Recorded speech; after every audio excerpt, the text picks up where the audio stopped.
Informasi berikut ini bagi sebagian orang mungkin tidak disukai, bagi sebagian orang mungkin tidak diperdulikan, bagi sebagian orang lagi bisa membuat Indonesia negatif citranya di mata dunia. Beberapa jam setelah Indonesia memutuskan memberikan suara dengan pernyataan no atau tidak mendukung R2P di sidang PBB, Lembaga Keuangan Dubai dan beberapa lembaga keuangan yang rencananya mendukung Indonesia Investment Authority atau SWF ala non-MMT menarik mundur dukungan mereka. Sehingga rencana besar SWF bisa gagal seperti rencana pemindahan ibu kota yang melambat bahkan berkesan mulai dilupakan oleh yang melakukan inisiasinya. Pastinya banyak yang tidak percaya bahwa keputusan keberangkatan haji di Indonesia ke Mekah yang sudah 2 tahun ini ditunda adalah keputusan politik. Juga ketika tim All England kita tidak dapat izin bertanding, ini masalah politik. Tapi banyak yang tidak percaya, alias kebijakan politik Indonesia kental miring ke satu sisi membuat sisi berlawanan mulai dalam tanda petik melakukan sesuatu unjuk kekuatan.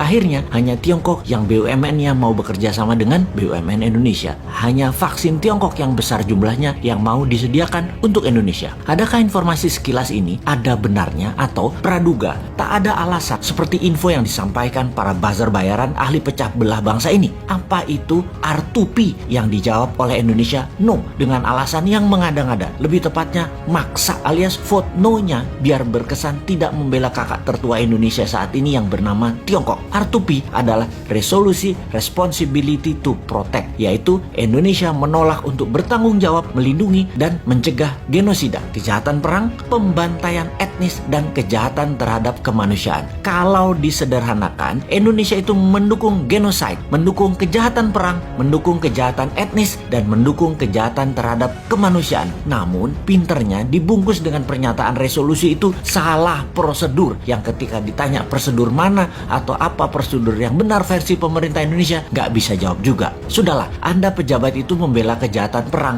karena harus satu kata sama dengan Tiongkok. Sudahlah, ngaku aja. Singkat cerita, R2P resolusinya dimenangkan yang vote yes atau yang mendukung, atau mereka anti kejahatan perang, anti kejahatan kemanusiaan, di mana Indonesia dengan memvote no, artinya Indonesia anti HAM. Indonesia bergabung dengan 15 negara yang vote no, seperti Tiongkok, Rusia, Kuba, Suriah, Korea Utara. Keputusan no ini melawan 115 negara yang memvote yes, seperti Jepang, Amerika, Timor Leste, Malaysia, Spanyol, New Zealand, Australia, Myanmar, Filipina, dan lain sebagainya. Alias, di regional, keputusan no Indonesia sejalan dengan keputusan kakak tertua Tiongkok yang berbeda dengan keputusan negara tetangga Indonesia seperti Australia, Papua Nugini, Timor Timur, Malaysia, dan Filipina. Hebat keputusan yang berani sekali itu. Ini sudah menunjukkan Indonesia nggak kompak dengan ASEAN dan regional tetangganya. Oke lah, apapun itu semuanya sudah diputuskan dalam politik luar negeri. Dan inilah yang jadi masalah ketika kebijakan negara beda dengan mainstream atau jalur utama. Jadi, berhaji dilarang, mudah-mudahan bukan pesanan Amerika ke Saudi ya. Bener-bener mudah-mudahan karena alasan lain. Seperti apa? Duit hajinya nggak ada misalnya. Kepake sama proyek apa gitu. Ya mudah-mudahan bukan tekanan negara lain. Gawat soalnya kalau itu artinya. Jadi ketika banyak negara tarik diri, tidak kasih investasi ke proyek Indonesia, bukan karena tekanan negara superpower, tapi memang proyek investasinya